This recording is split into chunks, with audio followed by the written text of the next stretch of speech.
Обласна влада Дніпропетровщини приводить до ладу комунальні дороги. Загалом у планах на 2018 рік капремонт близько 130 вулиць. Одна из инициатив президента Украины Петра Порошенко, воплощаемых Днепропетровской облгосадминистрацией на территории нашей области, это капитальный ремонт и восстановление дорог всех форм собственности в нашем регионе.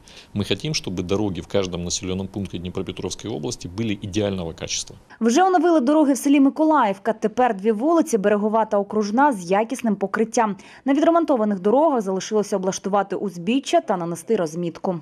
Зараз дуже хороша дорога. Раніше було взагалі грязь, а зараз золото. Це золота дорога.